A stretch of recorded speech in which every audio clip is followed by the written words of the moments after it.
There you are. Got it. Oh, on the share.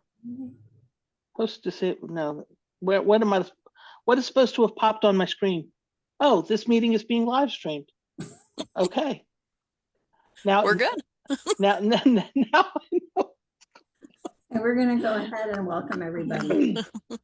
Okay. Streaming now. I'm just making sure we're streaming. Okay. There we are. All right. We want to welcome everybody. Last month we had some glitches, so we decided to go ahead and bring everybody back, and we're going to have you guys all meet our board members. And if you have questions, go ahead and post below. We'll ask them. It's just a very casual meeting. We want to put a face to the names, and we figure this is the best way for you to know who is helping to run the society. So we're going to have everyone introduce themselves. We're going to start with Allison. Introduce yourself, your position, kind of just how you got started volunteering. All right, awesome. Thank you. Hi, my name is Allison DePrey Singleton. I am the newly elected president of the Indiana Geological Society. I'm absolutely delighted to serve in that role. I am also professionally the Genealogy Services Manager at the Allen County Public Library Genealogy Center. I have been interested in genealogy for the past, oh goodness, I say 19 years, but I think it's more than that at this point, so I should probably look that up.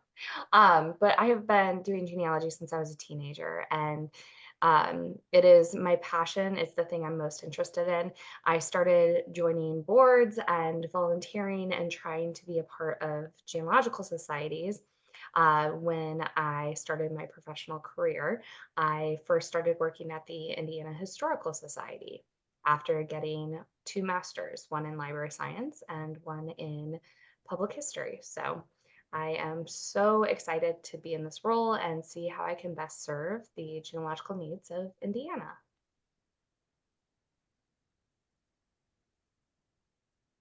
We'll go around the room. Susan, you want to go next? My name is Susan Heider. I'm the treasurer for Indiana Genealogical Society. I've been the treasurer since late 2018 or late 2019. I can't remember exactly, because I found out about it because it was published in the free newsletter. And by profession, I'm got an accounting degree and I'm a tax professional. And so since I kind of have a hot bee in my bonnet about genealogy, I saw it and I said, hey, I could do that. And they said, okay, please. And so I came, and so here I am. And I take care of all the bean counting. It's nothing glamorous. It's just the stuff that I know how to do and something that I love with nice people. And so I've been interested in genealogy. I got bit around 2000 when my sister and I went to New York, Orange County, which is where all my family is from. Well, except for the Wisconsinites that went to Arkansas. But anyway, we went to Orange County with my sister, in Orange County, New York, visited my uncle, and we started doing this massive dig. And so I kind of have been there ever since in that hot zone. So that's me. Elizabeth? Hi, my name is Elizabeth Hodges, and I am the newly elected corresponding secretary for the Indiana Geological Society. Professionally, I am a senior genealogy librarian at the Allen County Public Library at the Genealogy Center. I've been there, God, time doesn't exist anymore, since 2020. I moved from New York. I would say my family history journey, we tell people who are getting started, genealogy begins with a question. I'd say I started asking questions pretty young, so I'm not quite sure exactly when it started, but I've been, asking questions, doing, family history research for quite a while. I formerly used to work at both the New York Public Library and their maps division. Yes, in the big building that was in Ghostbusters with the big lions.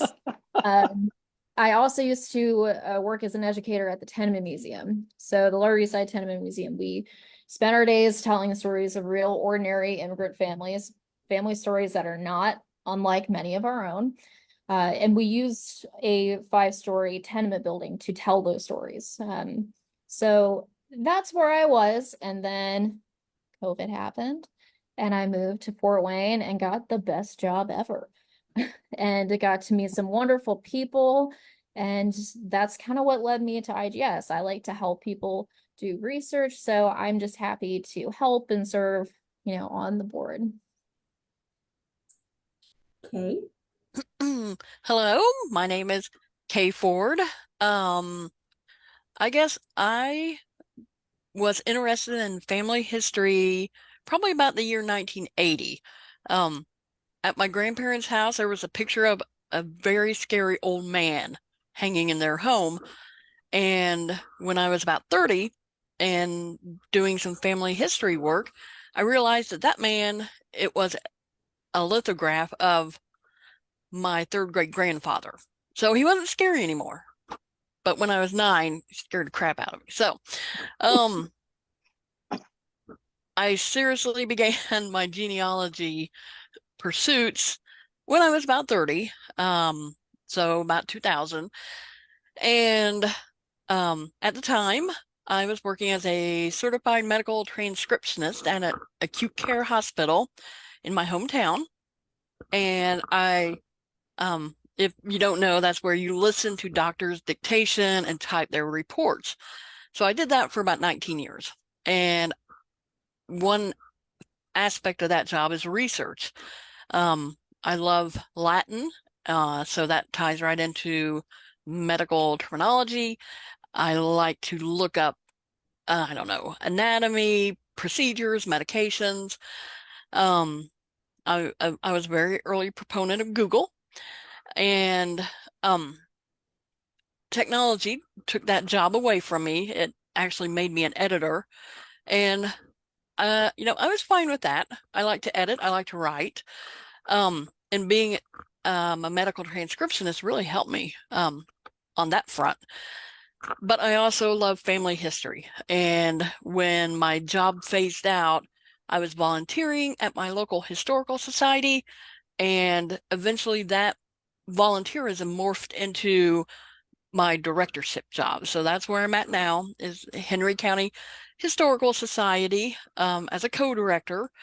And with IGS, I began volunteering about 2015, and I was the county genealogist for Henry County.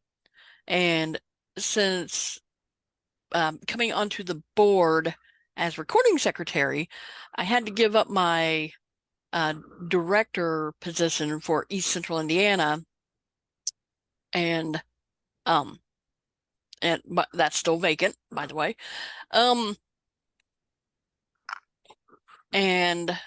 So I kind of handle the genealogy for my county. My co-director is the county historian, so he handles the history part, but that history ties into your family history in unbelievable ways. So yeah, I'm working my dream job. I learn about history. I learn about genealogy on a daily basis. I mean, I'm just living my best life right now.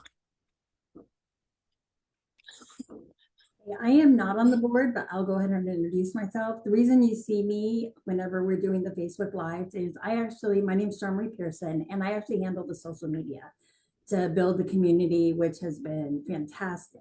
So you'll continue to see programs like this, and please keep engaging on social media.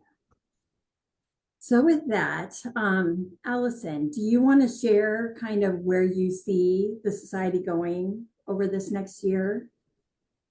Sure, of course. Over the next year, I am going to be delighted to see the new website launch. And I think that's the biggest thing that will be happening this year. And that is through a collective effort of so many different people. But I really want to call out Rhonda. She has been absolutely monumental in this process. She was the past president before the current past president.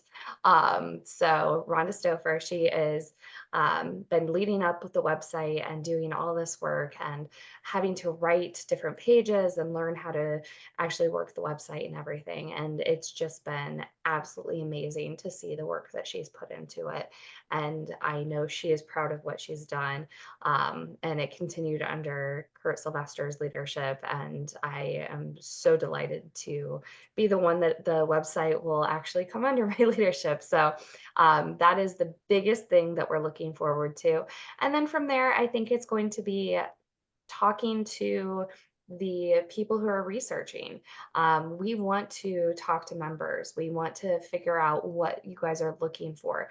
What value do you see in having a membership with the Indiana Genealogical Society? And how can we make that value even more to you?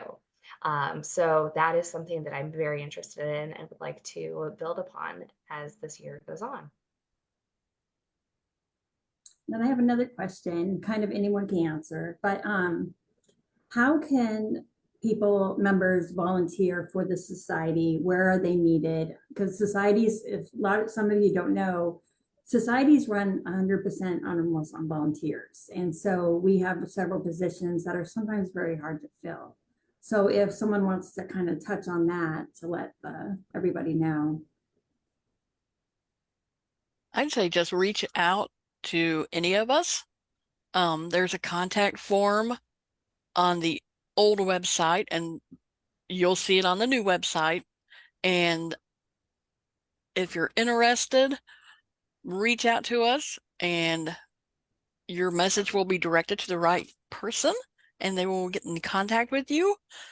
I chair the membership and publications committees, so sometimes your messages come to me, and I check my emails daily, usually more than morning and night, basically twice a day. So I'm there if you have any questions. And you can also post a message in the direct messages if you have any questions, and I can direct you guys to the appropriate person. So with that, does anyone else want to give any insight on this coming year? What's going to happen? I just want to bring up CGs. We always need them. The county genealogists. Allison, do you want to add something to that? We're probably going to explain to everybody what those are. Yeah. So okay, so each county has a county genealogist, and there's an application process. It can be found on our website, old and then new. And we're always looking for people that would like to take a county that is not currently under a county genealogist. So the county genealogist helps people. It's basically the point person for genealogy in that county. And it's such a wonderful way to volunteer and be able to show your expertise for the place where you live and that's information you know. We look for locals. We look for people that really are boots on the ground in the location. And I think that's just such a special position. It is not a board member position. It's a county genealogist. And then over each grouping of those county genealogists, there's a district director. And as Kaye mentioned, that we do have need for district directors too periodically. So keep an eye out on our website because you'll see the holes. And if you're looking at it and you're going, I live here, why isn't there a county genealogist? Because we need you. We need you to volunteer for that position. Imagine I am Uncle Sam saying, we need you. So think about that. And I also just want to add to that, you know, as somebody who helps other people do research all the time, you learn so much just by helping other people. So don't feel like, oh, I have to know everything there is to know in order to do this. No, not necessarily. I mean, just being willing to dig and help people, you will learn so much beyond your family story. And that, I think, is awesome. And sometimes it's not even what you know, it's who you know. So even if it's a question that you can't answer and you're like, oh, this is beyond me, forward it to the next person, forward it up the chain, and we'll figure it out. We'll figure it out together. Okay, next question that I have is, let me see, I'm trying to watch up here too. We don't have any questions yet. So everyone post questions if you have questions. What is the biggest challenge of the society that it's facing going into this digital age and this kind of new world that's new to societies, and how is it going to change, do you think? It's keeping up with the times. I mean, we have this amazing digital age where so many things are available so quickly, so easily online. And you have amazing access that's unprecedented. Every day you get more access to genealogical records, which is amazing. It wasn't even like that when I started researching.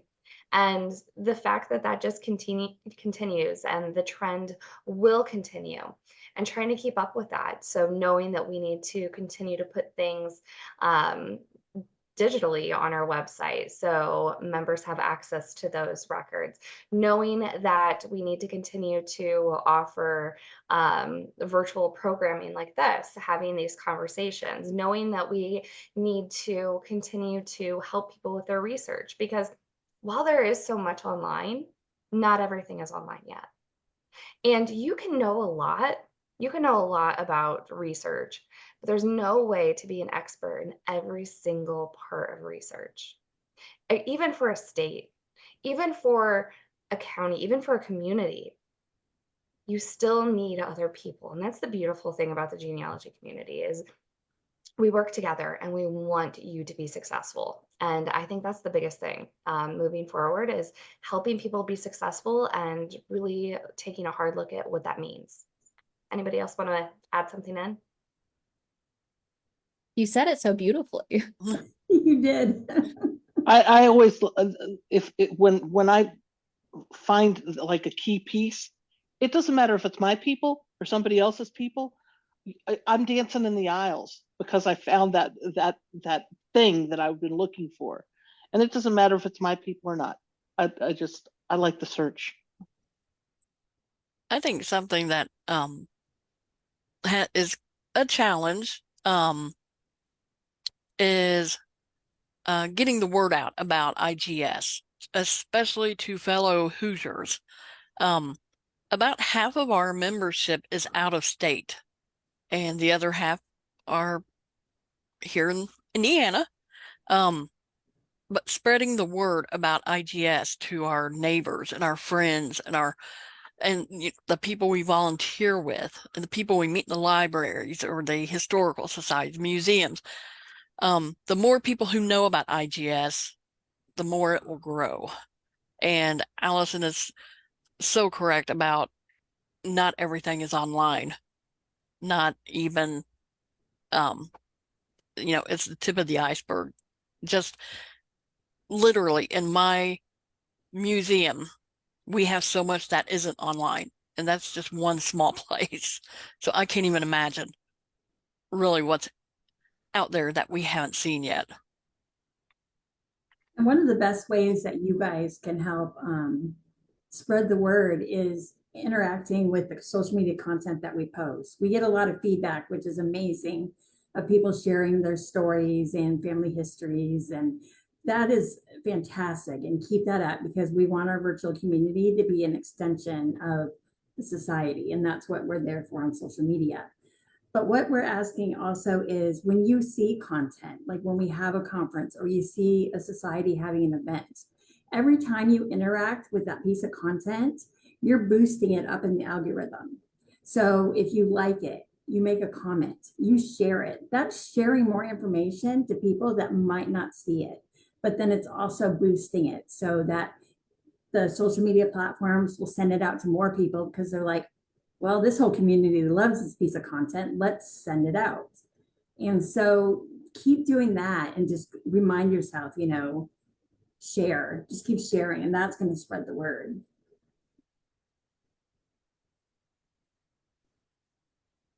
Did anyone have anything else? I think that was all that I had come up with. We haven't had any questions here yet.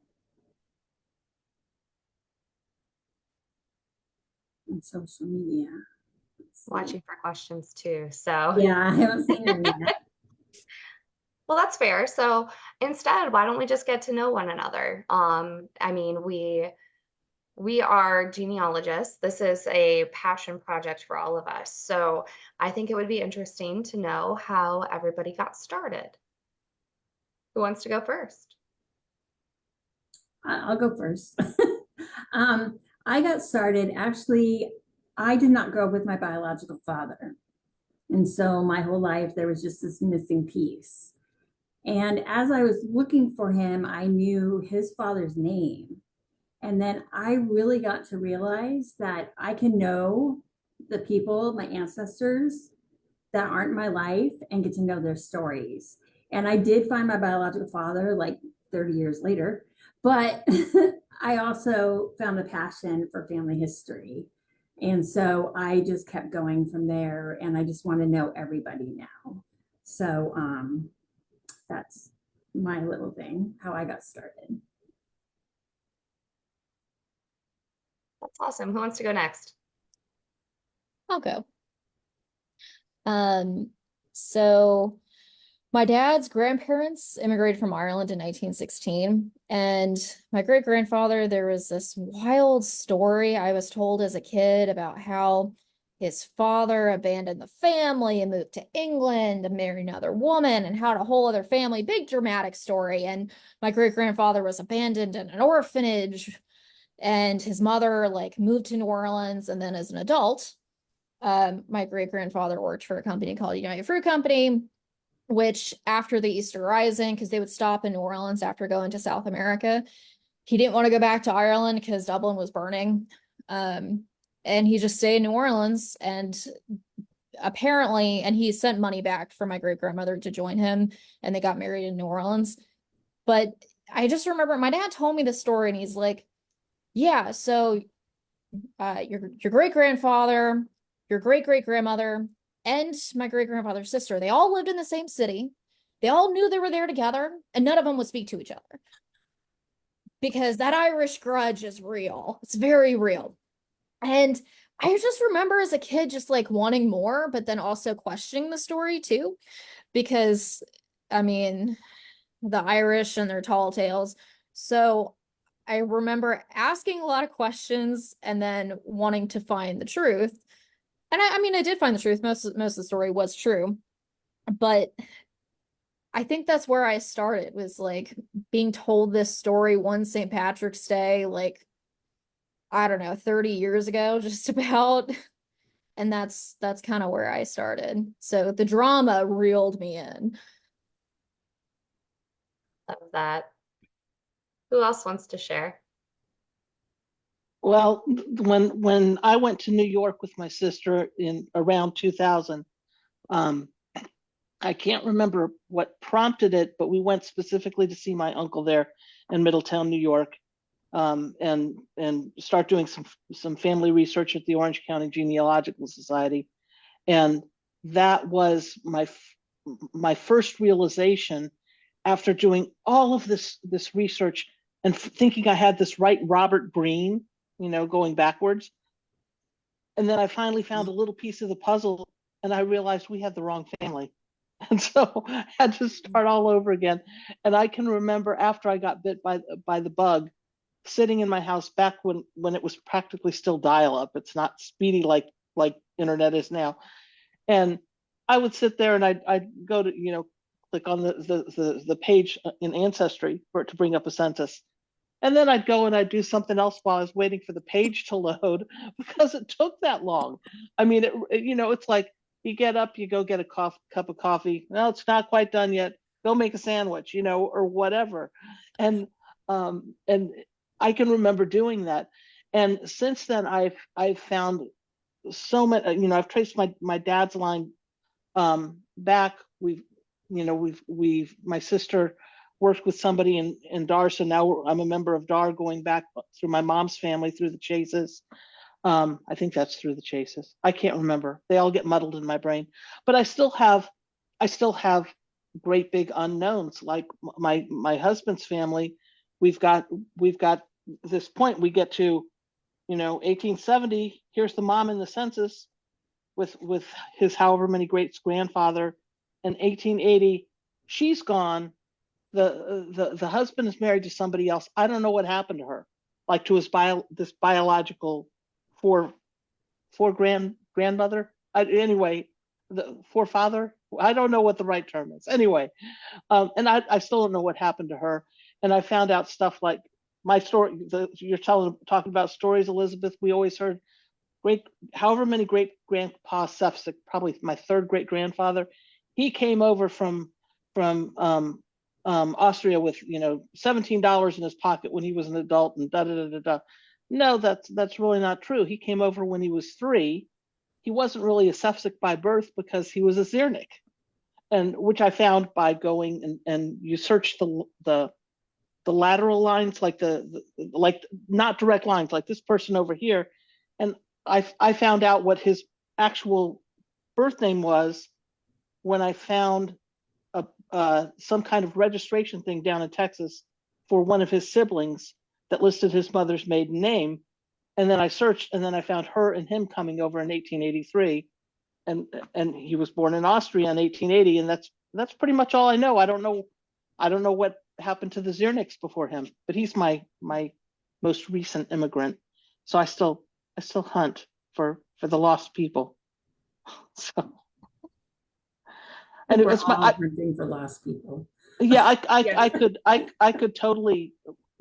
It's like, don't, if you don't want me to yatter on, don't ask me about my dead people. I love my dead people. I was gonna say, we all still have those questions, don't we? Oh yeah, and you find out all the deep dark secrets, like the grandmother that was pregnant twice when she got married. The different people, and then you find out that your grandfather was a juvenile delinquent. And it's like you find the newspaper articles where it says he was the worst person that they had ever heard. You went, oh, okay then. Yeah, it's and you find out all kinds of weird things. All these skeletons in the closet. Somebody was married when they weren't supposed to be, or they were married when they turned 16, or or the woman who chronically gets younger every census. Mm-hmm. Instead of aging 10 years. Oh, she went from, look at that. She went from 25 to 28 in 10 years. How amazing was that? So there's all kinds of stuff like that. And so when people go, but it said on the census, it's like, yeah, that stuff isn't right. So Age squishy. it is squishy. But no, I love it. I have probably too many little genealogy little things that are in my inbox that I need to deal with. Very good. I'll get there. Understand. I have an Irish story. A family folklore said that my great grandmother's older brother, then this was in Cincinnati, before 1900, was having an affair with a married lady, and her husband found out about it, and one day on the train platform splashed acid in his face, and he was disfigured. And that was the family lore. So I thought, well, surely there was a newspaper article about this, because but somewhere maybe between 1890 and 1900. So I started digging through Cincinnati's newspapers and for acid accidents, and you'd be surprised at how many acid accidents there were, with people getting revenge. But it turned out it was not acid in the face. There was no jealous husband. As a boy, they lived in downtown Cincinnati, and this is before the interstates, and they lived in the tenements. And in the newspapers, this boy and his brother had to be taken to a nearby hospital in the middle of the night because they woke up and rats were biting them, biting them about the face and the chest. And that's why he had scars. Oh my goodness. When I saw that, I was just kind of horrified. And he survived to adulthood. I don't think he ever married. From these people were relatively poor during that time, and yeah, so there wasn't any truth to the acid story, but he definitely was disfigured. Ugh. So Wow. yeah. And the old newspapers, oh my golly, I love them as much as I love maps. Oh my golly, if I did, if an extra 24 hours a day, that's where I'd spend it. Yes. Social The media. Sanborn maps are amazing. Mm-hmm. I Yeah. use that for that family in Cincinnati, and the home they lived in, I mean, we're talking maybe 3 blocks away from the river, Ohio River. On one Sanborn map, I was trying to find their residence, and it had been demolished, razed. I mean, it must have been really icky. So, but they wound up coming over to Richmond, Indiana, and then to Henry County. So, Wow. very interesting. But yeah, rats. And it was just in the newspaper. Wow. With their names, these miners. So, yeah. Yeah, I've got a hunting accident and a suicide. That's the Oh, there are all kinds of weird deaths in my family. I mean, I had a grandparent that the story I was told was that she fell out of a moving car in the driveway after mass. They were on their way to go get fried chicken because New Orleans. And she hit her head and said, "Oh, you go on without me. I'll go inside, lay down, and go sleep." And she went to sleep and died. That didn't happen. That didn't happen at all. She actually, according to her death certificate, overdosed on her nerve pills. So it's in the 50s. Possibly an accident, possibly not. At the time, my great-grandfather, he was having an affair and his mistress was pregnant. So he was spending the night with her. But I didn't know that until I got the death certificate. And when I realized like the time of death, and then like I did the math, I'm like, why was he not home? And then it dawned on me, he was with the mistress. So we got that. There's my same great-grandfather, his sister fell off of one of those balconies in the French Quarter because her idiot son was playing with a saw and sawed the railing and she fell. Oh my goodness. A lot of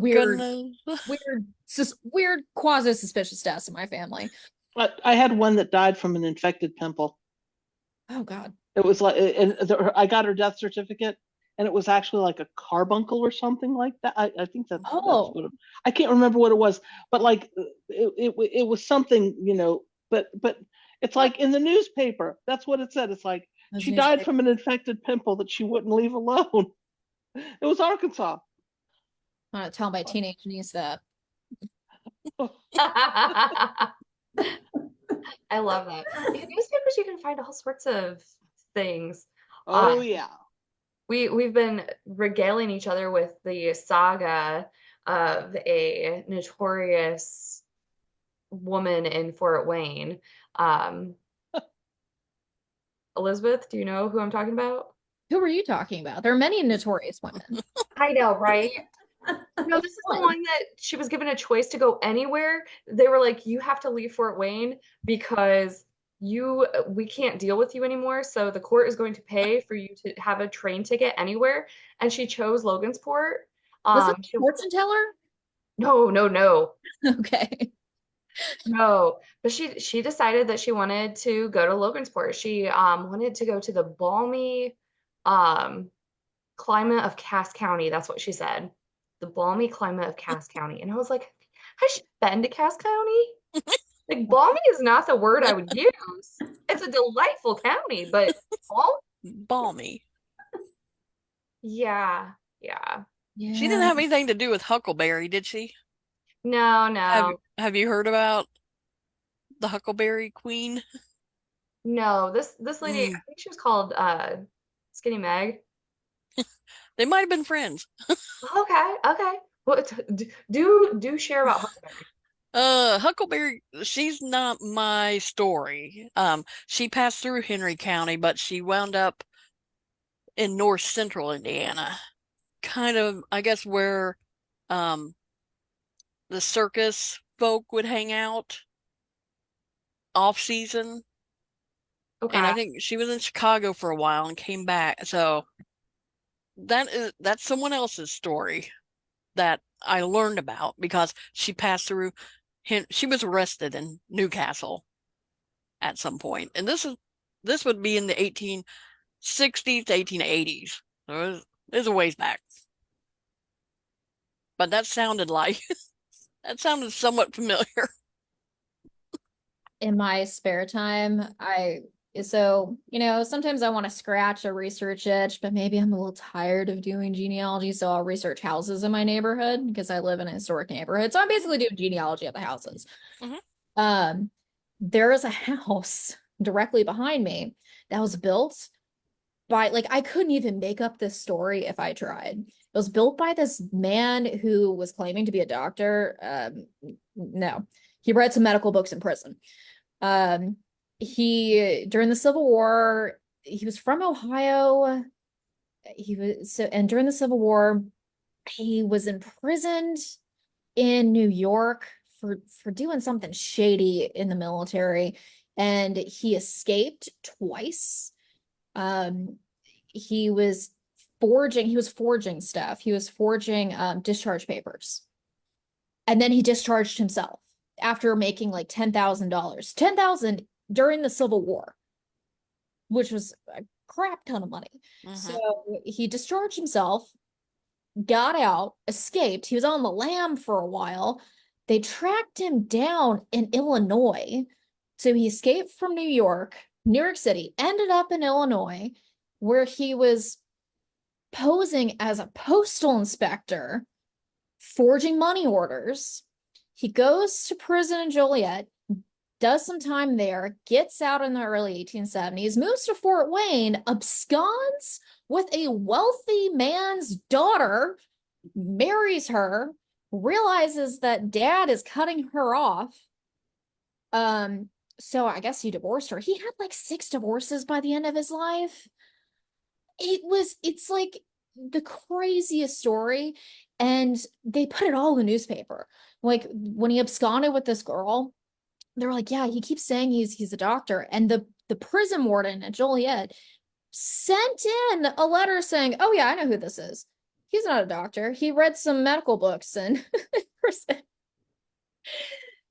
and then the wife he had children with when he built the house directly behind me, she ended up suing him for divorce because he was just nuts acting. Like he would accuse her of things in public. He was verbally abusive. But he was a con man, and they say he was a con man because he was pretty and he was temperate. So because he was a teetotaler, therefore he must be trustworthy. And it was all in the newspaper. Like I spend hours researching this. I'm like, is this all the same person? This can't all be the same person. Yeah, it's all the same person. Yeah, that Yeah. that is what Skinny Meg is. So Skinny Meg, she every time they talked about her, they either called her howling drunk or in a howling state of intoxication. I love her. So newspapers.com, I keep going through because she always has something. And the stories are just delightful. And she flitters off to like St. Louis and then returns and she gets arrested and they're like, we thought we got rid of you. Why are you back? Like a bad penny. Yes, I love her. So there's wonderful stories like that in newspapers, which I just think is absolutely amazing. Um, and they add such a wonderful background to our ancestors. Like our ancestors are more than just these names and days and places, like the story. So Oh, finding the the stories is stories. just amazing. Mhm. There's one writer, oh God, I'm drawing a blank on which one. One playwright who said a good newspaper is a nation talking to itself. It really is. Mhm. Really. Mhm. Oh yeah. Social media of the past. And everybody Mhm. shared everything. It was fabulous. All the dirty Mhm. gossip. Yeah, it's like so and so was here from XYZ town, visiting. They had chicken dinner, It's like whatever. I Mhm. did find in my husband's family that there was before he became part of my husband's family, he was a step great grandfather. Okay, so not biologic. He was in Sing Sing around 1900, and so I'm going, why was he in Sing Sing? So I start digging. Yeah, he was a big miss when he was in the Marine Corps and got thrown in jail. So that was an exciting find. I just kind of went, and my mother-in-law was still alive then, and I called her, and she's going, "What? What?" we I miss being able to share those stories with her. She passed away last year, so but we had she used to love talking about that stuff with me. Her and my sister-in-law. We would talk about their family history, that not my biological, but the husband's biological relatives. And we just had a good time finding out all kinds of stuff. All kinds of stuff. That's awesome. Mm. So I asked to share screen because I like showing examples of stuff. And since we're just talking about different resources at this point, talking about this article from newspapers.com with Skinny Meg. Of course she's Irish. Oh yeah, of course. She got howling drunk and went directly to jail. No. She has spent many months of her life.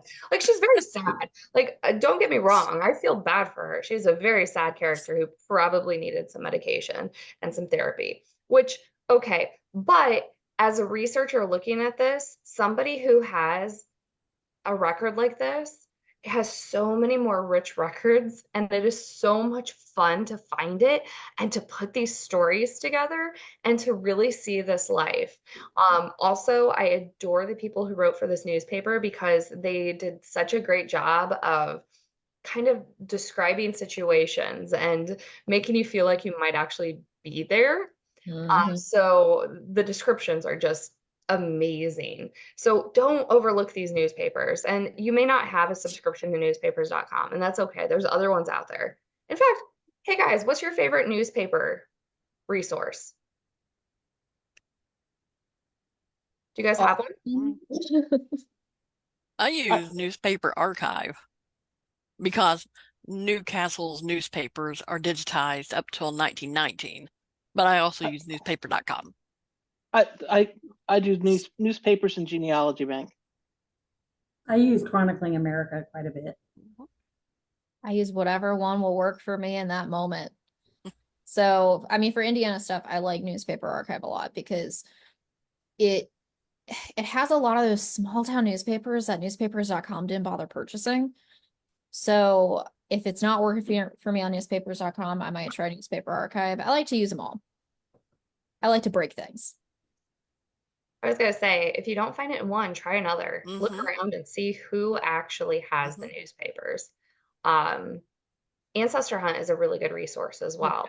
If people are not familiar with that, it has a collection of free online newspapers. So make sure that you're checking that out. We like free. Free is good. Free's good. And many libraries have free subscriptions to newspapers. So that's always good, especially local. A lot of times you can find the local ones digitized because there's usually an agreement with one of the big companies. So make sure to look. Hoosier State Chronicles is great too Indiana State Library. It's free. I have microfilms of my local newspaper from 1920 through 2010. And I'm hoping to sometime write a grant to have the 1920s, 30s, and 40s digitized through Hoosier State Chronicles. So that's a dream.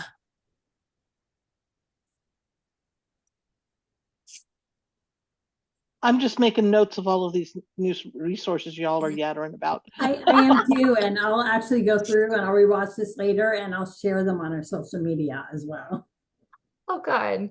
Well, hey, since we have a few minutes, what is everybody's favorite genealogical resource? Maybe not off, like kind of off the grid, something that's not mainstream. City directories. I'm big on, especially big cities like Cincinnati. Not just for the names and addresses, but all the frontispiece mat, all the info in the front. Oh my gosh. Even our local city directories have a reverse lookup. So if you know the address, you can look up who lived there. And that's really kind of cool when I'm doing house histories. So, and us like Cincinnati's, they're digitized online for free. I love it. I've got apparently 166 genealogical resources bookmarked in my tag packer. So I don't know. I can pick a favorite. Pick one at random. Yeah. Well, there's one for ordering death certificates. There's Cindy's list, you know, which has got stuff. Wolframe Alpha, which is got stuff, and then I've got, you know, things like my genealogy do-over workbook website from genealogy bargains, and then there's historical newspapers in New York, HRVH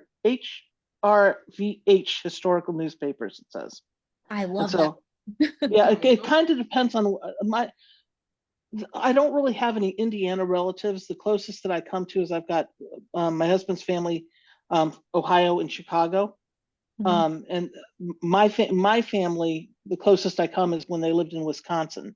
But then they migrated down to Arkansas. So I don't have anybody here. But you know, I've got a lot of organizing to do. We need to do a thing on how to organize your genealogy and get through all of the piles of digital stuff. Yeah. To put it all together. I also have oh bugger, what's the name of that program? I don't remember. I've got a thing for doing sources that I put. Now I have to look because I can't remember what the name is. Why? Because I'm me and I don't remember. You laugh, but it's part of my everyday life. It really is. Susan, I might be able to clues. I've got clues. Oh, like we could plan you know, how to organize your digital resources. Yeah. Because I just had to do that. I went through accreditation and I created a regional resource guide. I moved my screen over here, and now I can't make it go back over to my other screen. So now I'm going to be looking this way because this is where you guys are versus my camera. I'm losing my mind. It's okay. It's okay. Yeah, I've got a lot of stuff that you know I've got to get through and organize it and figure out what I've got, because otherwise you spin your wheels and you wind up researching the stuff that you already researched, and then you go, oh, look at this that I found, and you go to save it and you go, oh, I already had that. Yeah. And then I don't like to do that, so I'm trying to organize my stuff. We'll plan that. We'll plan a Facebook Live and I am not the most eloquent of people. I'm live, but I'm kind of what they used to call WYSIWYG. What you see is what you get, you know. So that's the way I am.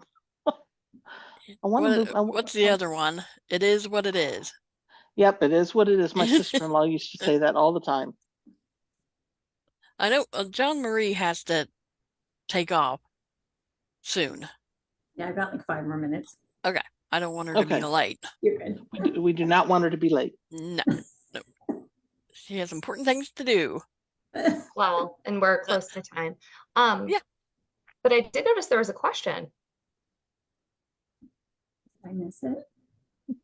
So somebody is looking for where some children were placed when they were removed from their home in 1913 by the Board of Children's Guardians of Lawrence County. That's a hard question. Yeah. I'd look into asylums. The county, what they would sometimes call a poor farm, Yeah. but Mhm. yeah. And it could be in I'm trying to think of what I've got Arkansas relatives that when they died, then they farmed out the kids, and it was part of like I don't think it was the probate records, but there were court records, Court handled it. local court records. Yeah, and they said this kid went to this place and this kid went here. Kind of indentures. I don't know if I would presume they Well, probably they would were. just have to have records showing where the kids went to. Yeah, and they said that, and records. that was something that somebody else found, and then they wound up putting on Ancestry or sharing that resource. But that would be one of those things that isn't necessarily online yet. Right. You know. That's one of So- those go to the courthouse And dig. Yep. because the guardian would have had to turn in receipts to be reimbursed for the care of the. Yeah. And if it fell around a census year, you might find them in a different household. I could look in 1920, but they might be too old at that point. Mhm. And if they were female, they could have married into whichever house they wound up moving to after, because I found that in more than one instance of my Arkansas folks. The woman, she was 12, say, when she went to live with whoever it was, and then she later married the son of the farmer or whatever. So Well, a couple other ideas is newspapers, like we were just discussing. Sometimes you can find stuff in there. Someone suggested in the chat, court records, 100% check those. But the other thing is I would contact the genealogy center. There's a book behind the reference desk, and if I was there, I would turn around and just grab the book, and Yeah, it I tells can you see what them in green. orphanages there are in every county in every state, and all you have to do is turn to the page and go, oh, these were all the orphanages and this is what they became. So you want to see that book.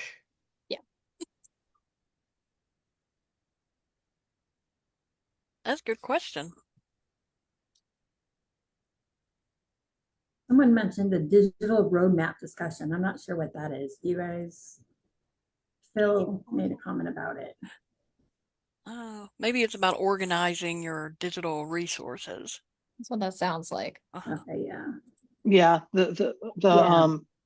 and it can be a very painstaking, process if you've got a lot of stuff, a lot of goo to get through. Documents, not goo. If you're not starting from scratch. You start with what you know, right? Yeah. Absolutely. That is true. Oh, I don't know the name of the book off the top of my head. I literally turn around and grab it. It's I know. like greenish blue and it's faded because we use it so often. Yeah, I'm that's so not something. sorry. We could always post it on social media later. Yes, You find it. yes, I will go in tomorrow. I will find it and we will post it on social media. I promise. There you go. Because I Here, can see the check book back in my later, mind's Kathy. eye. I just can't remember the title.